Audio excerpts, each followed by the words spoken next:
I'll give this to Lara to read. Lara's just started school. She's in prep.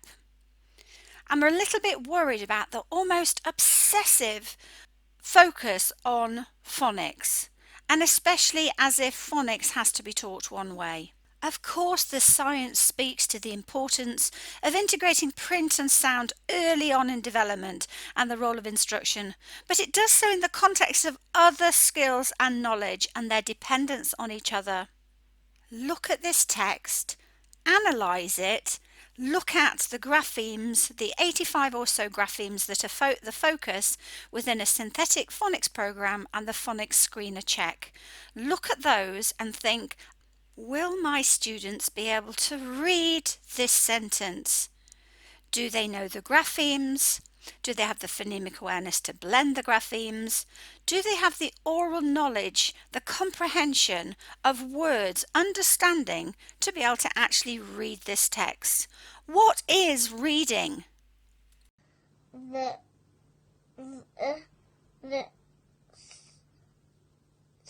it a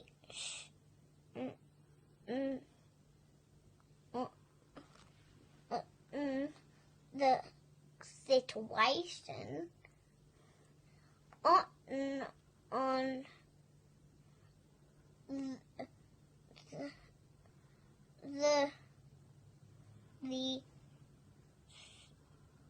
wait no I will the island is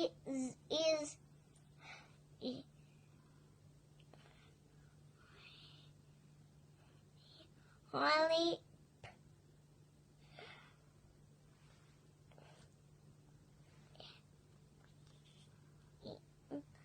perplexing.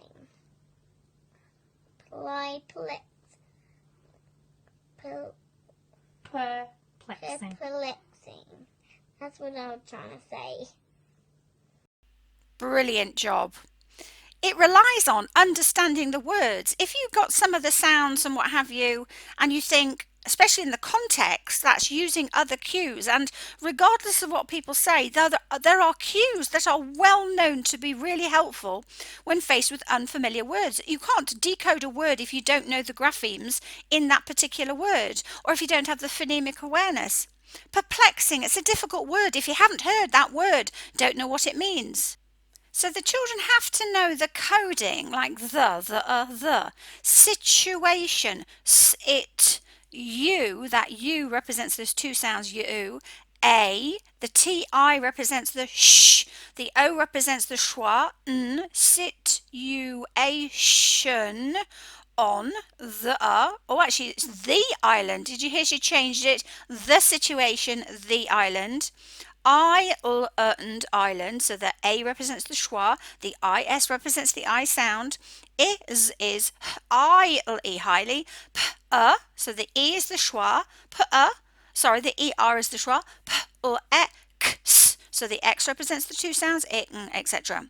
Now, of course, it really helps if the child can see the word code mapped, which is my patented technique, code map, to show the child how the words are segmented. And I created this for my dyslexic students who really struggle with phonemic awareness. So they really struggle to understand how those phonemes to graphemes map, let alone looking at words and seeing them as pictures of sounds, basically sound pics. So it clearly shows there are going to be two sounds because we've got a TH and then we've got an E. Situation, the black, grey, etc. It just constantly shows the children where the sounds, what letter or string of letters is going to represent a sound. The issue, of course, is which sound, which is why I've got my phonetic symbols for kids as well. I need children to be able to read without help as early as possible.